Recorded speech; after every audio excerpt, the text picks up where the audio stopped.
100টা chop কি তোমার শ্বশুর খাবে নাকি? যত সব বড় বড় ডায়লগ। ওহো মালিক, তুমি কি বড় মাছ ধরেছো গো, তাই তোমাকে কংগ্রাচুলেশন। আরে মাছটাকে দেখে খুব মায়া লাগলো রে, ওদেরও তো বউ বাচ্চা আছে নাকি, তাই ছেড়ে দিলাম। তোর মতো কত লঙ্কা খেয়ে পুরো খ্যার খ্যার করে হাগলাম। খোকা, ভিডিওটা শেষ অবধি দেখবে, তবেই তো আরো বেশি মজা পাবে।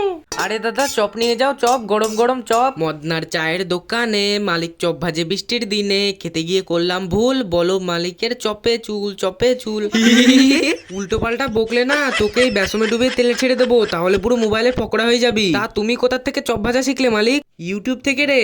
বলো কি মালিক, তুমি সত্যি বলছো? হ্যাঁ রে, আজকাল তো লোকে ইউটিউব থেকে পুরো একদম হেলিকপ্টার চালানো শিখে যাচ্ছে। ভালো করে চপ ভাজা শেখো মালিক, কারণ দিদিমণি বলেছে চপ ভেজে ভবিষ্যৎ তৈরি করতে হবে।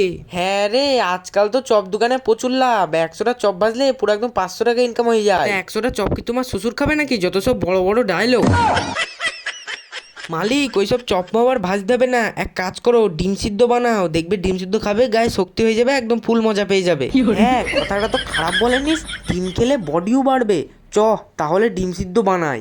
চপের দোকান বন্ধ করে ডিম সিদ্ধ বানানোর সময়। তা মালিক আজকে তুমি আমাদের দিয়ে কি বানাবে গো? তোদের একটাকে পোচ বানাবো, আর একটাকে পেঁয়াজ লঙ্কা দিয়ে ভাজা, আর দুটোকে সিদ্ধ করে খাবো। তো খেলে না মালিক সারাদিন ধরে হাঁকতেই থাকবে। আরে পাগলা, তোদেরকে বডি বানাবো রে।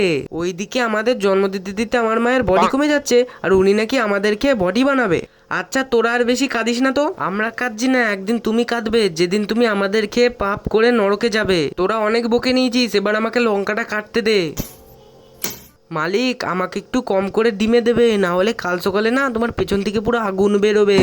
আজকে লঙ্কার ডিমের ভুজিয়া হবে রে, তোর মতো কত লঙ্কা খেয়ে পুরো খ্যার খ্যার করে হাগলাম। আচ্ছা ঠিক আছে, আমাকে বেশি করে খাও, তোমার সেইখানে আগুন ধরিয়ে দেবো ঝালে। শালা কি গরম, আমার পুরো পেছনটা জ্বলে গেল। মালিক তাড়াতাড়ি তুমি আমাদের তোলো না গো। ওই শালা তোর কি পেছনটা জ্বলছে না যে তুই চেঁচাচ্ছিস না? চেঁচিয়েও বা কি হবে, যতক্ষণ না আমাদের পিছনটা পুরো ছাই হয়ে যাচ্ছে ততক্ষণ মালিক আমাদের তুলবেই না। শালা আমরা শুধু মানুষের পেট ভরানোর জন্য পৃথিবীতে এসেছি। রাক্ষস লোক কোথাকার। কি বললিস রে? মালিক ওইসব ডিম ভাজার খেতে হবে না, তুমি এক কাজ করো ছিপটা নিয়ে পুকুরে গিয়ে মাছ ধরো, দিয়ে মাছ ভেজে খাও, একদম পুরো শান্তি পেয়ে যাবে। হ্যাঁ ঠিক বলেছিস, চল ছিপটা নিয়ে পুকুরে গিয়ে মাছ ধরি। ছিপটা নিয়ে পুকুরে গিয়ে মাছ ধরার সময়। আজকে শালাই ছিপটা দিয়ে অনেকগুলো মাছ ধরে আনবো রে। তা সকাল সকাল ছিপ হাতে নিয়ে কোথায় চললে মালিক? আরে পাগলা, আমি তো এই ছিপটা নিয়ে মাছ ধরতে যাচ্ছি রে। বলো কি মালিক, তুমি ধরবে মাছ? কেন শুধু শুধু লজ্জা দিচ্ছ?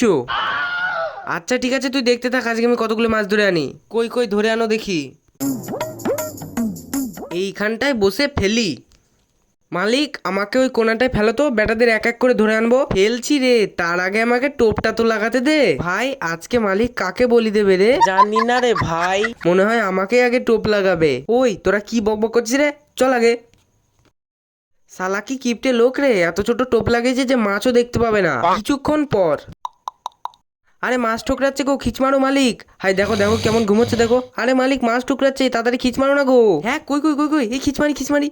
ওহো মালিক, তুমি কি বড় মাছ ধরেছো গো, তাই তোমাকে কংগ্রাচুলেশন। ওই তুই শালা তোর 5 লিচিটি ইংরেজি বন্ধ করতো, যা তুই চলে যা। হাই দেখো দেখো দেখো, ছেড়ে দিলে কেন গো? আরে মাছটাকে দেখে খুব মায়া লাগলো রে, ওদেরও তো বউ বাচ্চা আছে নাকি, তাই ছেড়ে দিলাম।